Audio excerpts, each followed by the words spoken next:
So I'm starting. Good afternoon and good morning, everybody, and good evening, actually, because we have friends from Singapore here as well. It's a great honor to be participating, and this is a show and tell. So in a way, I feel as excited as I was explaining ABCD to my parents when I learned it in kindergarten. So here goes. Hari Om Om Shanti. It was this year of 2020, the last year gone by, has been very unusual for everybody, difficult in many respects. However, in my case, I must say, truly say, what started off as really some questions about what is consciousness, what is intelligence, has turned into a beautiful journey over the last year with my friends, fellow seekers from this Gita discussion group led by Rajesh. I have many people to thank. Zephyr Mercer has been my Mysore Ashtanga teacher for the last 3 years. She's been patiently guiding me through the practice of Mysore Ashtanga, and actually organized a trip to Yogiville, which is an amazing place in southern India where they practice sustainable way of living, along with Ayurveda and yoga. That was probably the last time I will get to travel, or any of us would travel in a more carefree manner compared to now. Rajesh was the first one to teach me how to breathe properly. And Yogi Ashokananda, who actually founded Yogiville, he runs a regular meditation and pranayam class, which I take from time to time. This discussion group has been focused on Swami Dayananda's book of Bhagavad Gita. And we have also I've also had the pleasure of listening to podcasts by Swami Sarvapriyananda on the long walks I've started taking on.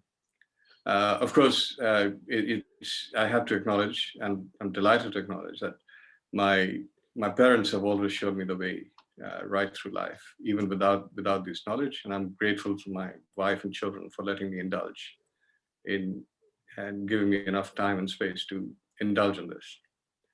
So, and of course, to Amar Chitra Katha, which has been, from age 8, 9, 10, we've been learning about what our rich history is about. I started. I must say, so now Swami Dayananda, his book, The Teachings of Bhagavad Gita, have some very clear, unequivocal statements about what we are, what is spirituality, what is the message of Vedanta and Bhagavad Gita. And on knowledge and belief, he says a belief is a judgment prior to gaining knowledge and is subject to verification or confirmation following inquiry.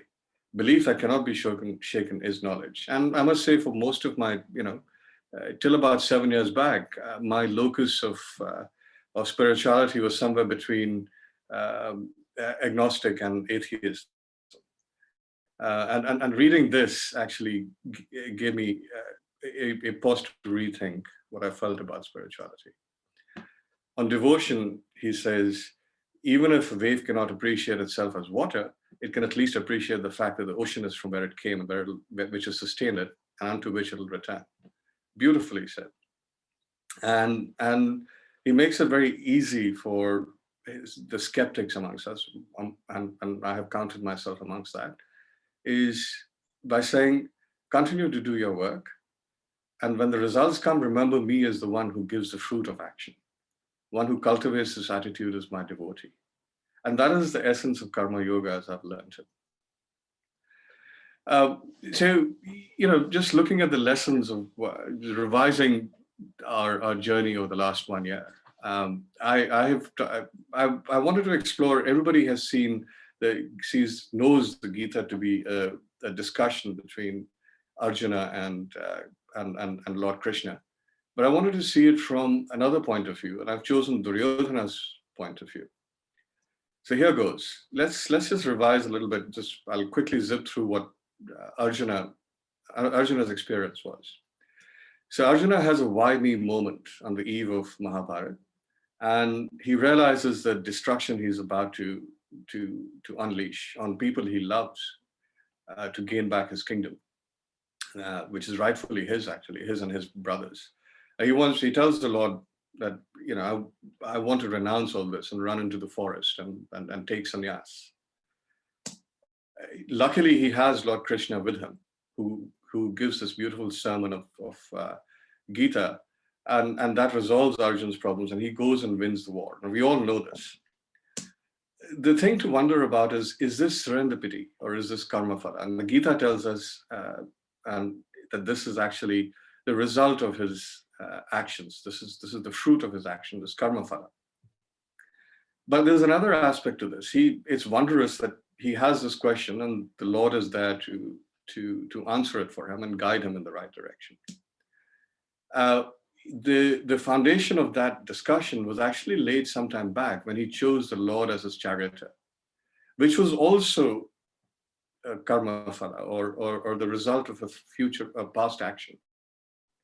So here we see that there is actually an element of time between action and result, and it's very hard to distinguish one from the other.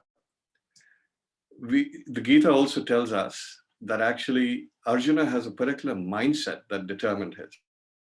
He has a contemplative mind, he has an accepting mind, he has an abiding mind, he has faith. These are the constituents of a mind that gets the right results from action. He chose the Lord as his charioteer, even though he was second in the room. And he made an unconventional choice. We know that the Mahabharata involved 2.4 million soldiers fighting amongst each other.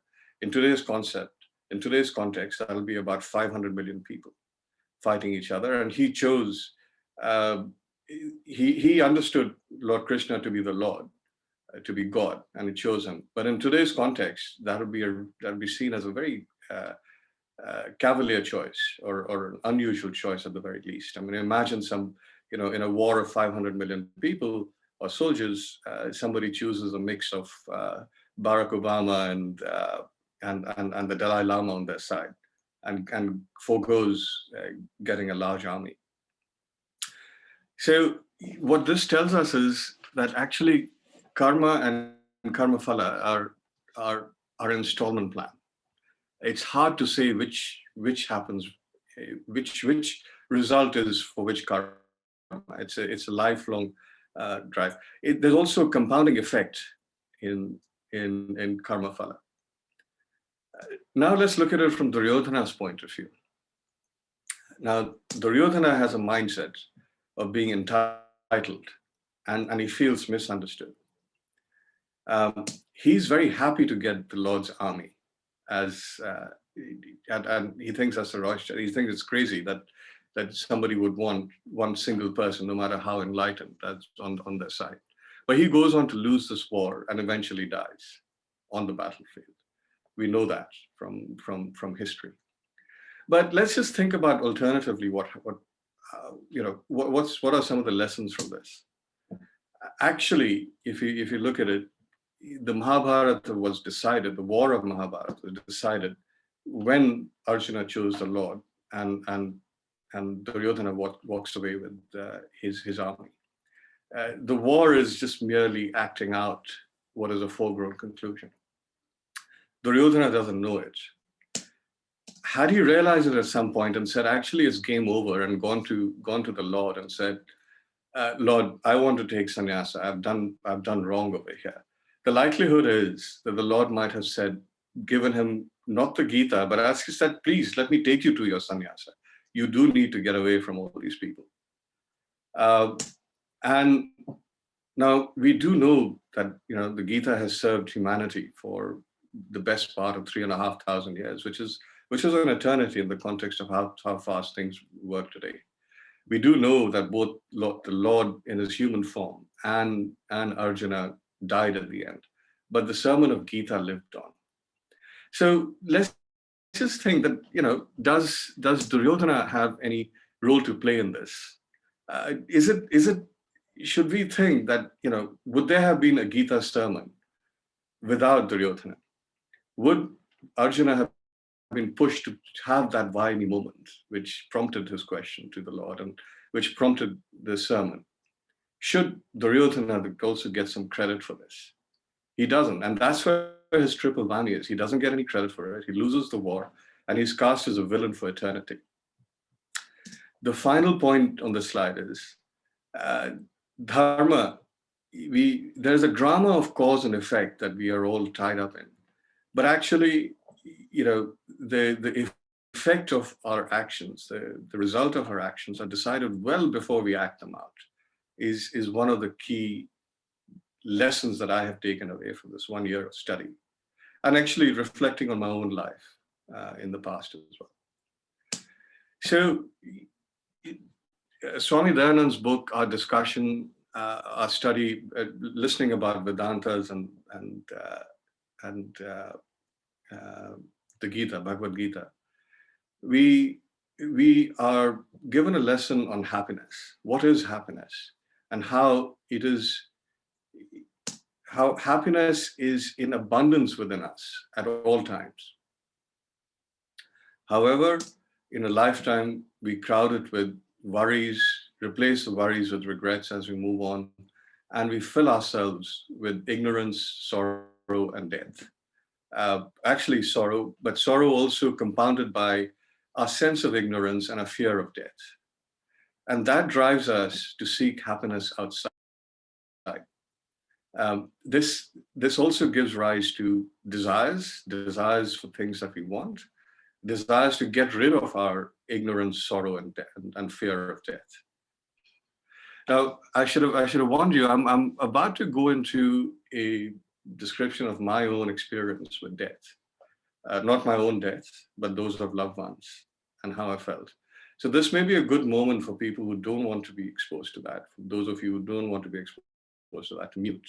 And I will give you a thumbs up once I'm done passing through that piece of talk. My own journey in this regard. At the age of 10, I had the experience of seeing both my grandparents pass away, my paternal grandparents, my father's parents. They passed away in a space of 3 days of each other. I got to, nobody told me to do this. Nobody told me. I was 10 years old at that time. I wanted to do this. I went to both the funerals. I went to 2 funerals in a space of 2 days. And at the age of 10, so not only did I see death for the first time, I saw, the very deterministic way in which we have our funerals in Hindu traditions. It was quite meaningful for me because for 2 years before that, I'd shared a room with my grandparents. I had lived with them day in, day out, and had learned quite a lot from them, but had come to depend on them as somebody in my life. And suddenly, within 3 days, they were both gone, which was quite. But that was preparatory for what was to come next. At 19, I lost my brother. And the way it worked is he and my parents visited me on campus in Pilani in March around my birthday. I remember going to Connaught with him, sharing a Maggie and samosas and shikanji and things like that. 6 weeks later, the next time I saw him, I was lifting his body. I was lifting his body out of his coffin. We had, the circumstances were such, he was diagnosed with cancer. In the meantime, he was treated at Tata Memorial Hospital in Bombay. And suddenly, over 36 hours, his health declined and he passed away. My parents, with supreme effort, brought his body back to Delhi. And I took over from that point in time. We had hundreds of people around us, but it was very, very. I didn't cry at that point in time. I didn't cry at my grandparents' death as well. But when my brother passed away, there's a huge amount of regret, an unbearable amount of regret that descended into me. And I'm still dealing with that on a day-to-day basis. His life actually planted a mindset into me Also observing my parents and my uncles and aunts around who also went through this. And I've distilled that down to about 4 things. There are many things in terms of my own mindset. That not to take time for granted, not to take anything else very much seriously, to share where we can, to celebrate. And it's the last bit that I've really excelled on in the last 50 years, even though I carry this very heavy burden of regret around me, around my short life with my brother. All I can say is, with all the ups and downs of the last 30 plus years, I am grateful that I've had a life of abundance of serendipity, but that regret stays. The point of this, you've seen me get emotional, and I'm sorry about this, but the point of this is, I did not say this to elicit your sympathy or empathy, though I'm pretty sure all of you, as my friends, would have felt that. But it's the point of bringing this out is, perhaps it's worth exploring why you felt that sympathy and empathy for me, other than simply feeling badly for my own sorrow. And this is what the Gita tells us about. This is what the Bhagavad Gita, this is what this journey of the last 1 year has told me. The central question of why me, that each and every one of us holds and keeps. This Vedanta Bhagavad Gita says happens within our mind. It's within Mano, Buddhi, Chitta, Ankara, mind, intellect, memory, and ego. The Gita tells us that the very nature of God is Sat Chit Ananda, pure consciousness bliss, still unending awareness.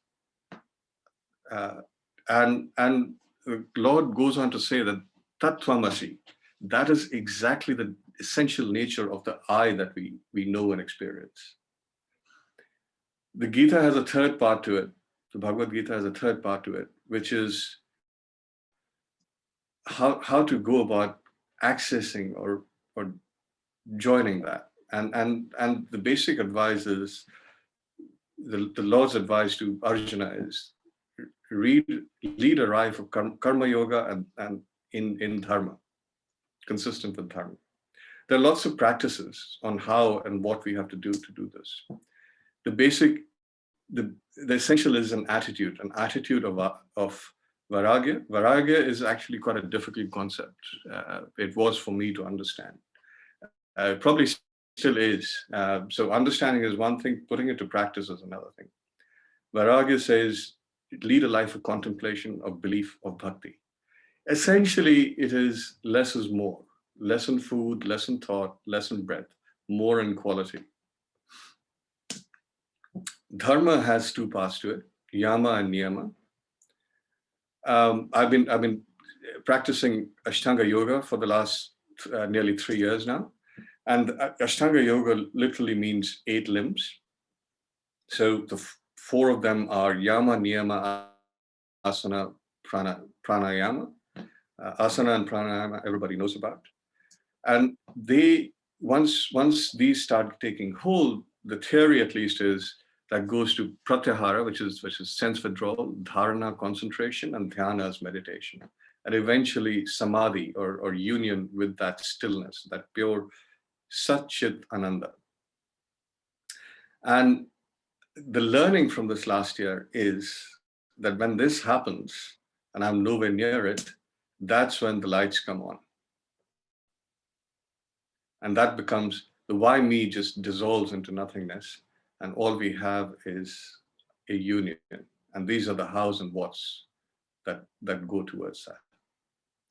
There were a few concepts that were very difficult for me to understand. And that's why I've set out a couple over here and the slightly remaining time we have. How are we doing for time? Okay. Got another 10 minutes. So it should be. So ego awareness. I struggle with the concept of ego quite a lot. And the way it's described is, ego is the wrong identification with the body. What does that mean? There's a lot of talk about real and unreal, and that was also very difficult for me to understand. How is my body unreal? And how is why do we have ego if it's such a bad thing? So those are things that are very much work in progress. But here is how I understand it. Ego manifests in different forms. And basically, these are the three I can think of. Usually it is, I deserve more or better than what I have right now. Or it is, this is too easy, I'm better than this. And more often than not, which is something not very well recognized, I'm not good enough is also a form of ego. Yes. But it comes back to how do we realize that actually, I mean, how do we work on the concept that our body is not really real? And actually, Rajesh explained it very well when I was struggling with this. And he said, ego, real is anything that exists on its own. And that's just this fundamental consciousness, Sat Chit Ananda. Unreal is anything that borrows its existence from something else, which is a very powerful way of explaining it, but it still didn't get through. I only realized this a few weeks back when I was in Delhi, that actually, why do people get so aggravated? Road rage. Why do people get so annoyed when they get cut off while driving? We don't get annoyed if somebody cuts in while we are walking or sitting, when somebody comes in 8 feet ahead of us. But when you're driving, somebody comes in 8 feet ahead of us, it brings out, at least in me, it brings out a lot of anger, which is not normal. And I realized that actually what happens is once we get behind the steering wheel of a car, the car becomes our space. We get connected to the car. And suddenly our body is, what we consider to be ourselves is the entire car along with ourselves. Now that might be a little stretch of the imagination over here, but as a concept that explained to me very well that actually, if we are not that car, but we become that car, and that's why we get annoyed when somebody moves in 8 or 10 feet ahead of us suddenly. That doesn't happen when we're just walking or sitting. And that, I'm not sure whether I've conveyed this properly, but that experience taught me that actually maybe it's the body itself is that unreal aspect which we identify for. And what happens is, the way the Bhagavad Gita explains it, and the way I've understood it is, that the I myself is like a powerful elephant which is tied by a thin rope to a thin peg. And we identify with that peg. It sounds ridiculous, but that's essentially what Swami Dayananda in his book explains at great length, is that we go through great lengths to take care of that peg and feed it and nurture it and indulge it. But whereas what we actually are this great big elephant. And that is the essential nature of I, me, and myself. So finally, there's another concept of what I'm calling frictional awareness, and there may be a better way of this, which I think in today's day and age is worth having a little bit of talk. And for me, it's got a spiritual angle to it. Some of you know that I work in the area of sustainability and renewable energy, and I'm trying to marry the two together. This is called scaling unintended consequences. So everybody knows, actually not everybody knows, but Facebook is actually in the news these days because we've got this thing on WhatsApp where they're going to start using all our data, and it is commonly held that actually the scaling up of or the anxiety epidemic or the selfie epidemic is something that's attributable to this like-dislike function on Facebook, which came out about 15 years back or something like that. There are there may have been one or two other like-dislike kind of functions and other apps that came out earlier. Now, 15 years in the context of all humanity is a nanosecond, anthropologically speaking. In the past, in the past, what would happen is you would get this dash line. Something came up because people used to write on banana leaves, and a lot of information was hand to mouth. Uh, Knowledge spread very slowly. The positive and negative impacts of anything, any new way of doing things, let's say guns, or making guns, or cooking food, or preserving food, good and bad, that spread very slowly over time. As in today's day and age, we have very low friction, which means things move very fast, and the scale up of good and bad impacts is very huge. Now, this graph also represents probably the most appealing argument that that atheists probably have, saying that actually you might start with a good intention, but in aggregate that might result in a very bad outcome. There is no plan either by God or through a group of individuals that actually drives innovation and a change in how we live life. That's the atheist argument. I'm not going to go into that, but just wanted to highlight that there is a body of work that's actually looking at where we get to through in today's day of fast communication, how easily that spreads, and it's worth taking a pause to think about that. There is a spiritual and knowledge impact over here as well. Now, the reason I wanted to set this out was actually in the context of food. Between July and November, I participated in a subgroup of this Gita study group. It's something called a Chaturmasa fast, which actually means 4 months. But in a leap year, you have the pleasure of doing it for 5 months. And it really breaks down, for me, it broke down into 4 things. You have to eat sattvic food, and I'm not going to go into that. It means giving up something for a month at a time.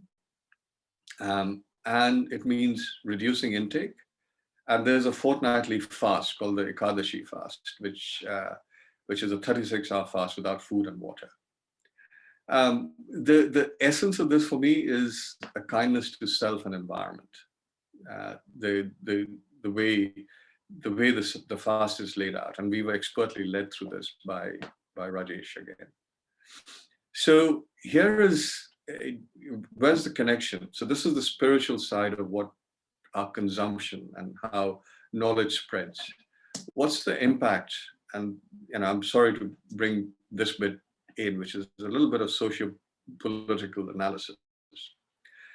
For the last 40 years, everybody's worried about the virus.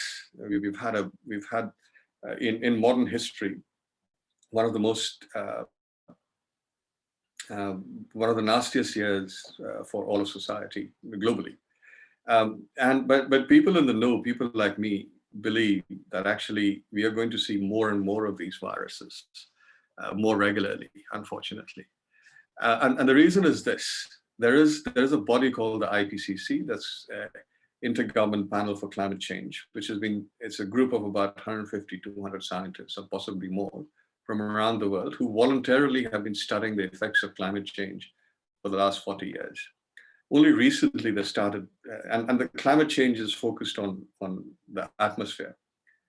Only recently they've been focusing on the impacts on land and oceans. So in 2019, they came out with a study which started off by saying how much carbon is actually being absorbed by our land mass. They came out with a study that actually 70% of ice-free land is being used for human beings. And it goes in this manner. We live, all our infrastructure, all the people, 7.8 billion people, live in an area which is equivalent of 3 times the size of California. We grow our crop, all the crop that we consume takes up about 6% of that land mass, which is about a bit less than the US. So in a small fraction, in a small proportion of North America, all are living human beings, and their food can be satisfied by an area which is a little bit less than the US. However, for farm animals, we use a land area which is about 6 times the size of the US. So our eating habits are such that actually, if we could eat and sustain ourselves sustainably, we could do that in about a smaller proportion to North America. But the way we eat and consume and produce our food, it takes us pretty much most of the world, most of large part. So that is something to be thought about. And because we have encroached so far into nature, we are coming up against things like viruses. Now, this is each of us listening to this. I know this because this is part of my work. But you'll say, what can I do about it? Not my problem. And here's the thing. Here's the problem. We do not have a frictional variance between a glass of milk, a piece of broccoli, or a piece of fish. Because we go to the same supermarket, at least in the West, and increasingly in India as well. And we can pick these three up. We don't have to go milk a cow. We don't even have to have a neighbor who does that for us. It's just available next to the broccoli and the fish. And the same thing with the fish. We don't know any fishermen or women. It is just there, ready for us to consume. However, in the Chaturmasa fast, and this is what, we have a lot of awareness of calories. We have an awareness of nutrition. We don't have an awareness of how things are produced as a result of how easily accessible they are. This is a complicated graph. Let me explain it. That, a vegetarian diet using, a very, very strict eating less, eating conscientiously, but with a vegetarian diet, which has dairy in it, milk, cheese, paneer in the case of in Indian diet, or yogurt, and a small proportion, let's say, about 25% of our diet is that, compared to a totally vegan diet, which has none of this, compared to a non-veg diet, which has meat and dairy in it. We could go from, let's say, 800 grams consumed in a day, all told, to about 1.2. Somebody like me, I could easily go through 2 kilos of food in a day and not think about it. However, the annual footprint of that, whilst there could be a 50% difference between one diet and the other, the annual footprint could be twice as much. And that is where this problem comes in. So we have embedded in our spirit, I'll end with this. We'll have in our spiritual practice a way of being kind to the environment, kind to ourselves at the same time, eating and consuming more mindfully, which is something which is worth considering. So this is my end. Thank you very much. Hari Om Om Shanti. Thank you for listening. I'm happy to take any questions you have. Thank you, Vivek. Wonderful presentation and lovely. A lot of things to learn and imbibe and follow in life. So just want to open it up to the audience here to, ask any questions, clarifications from Vivek.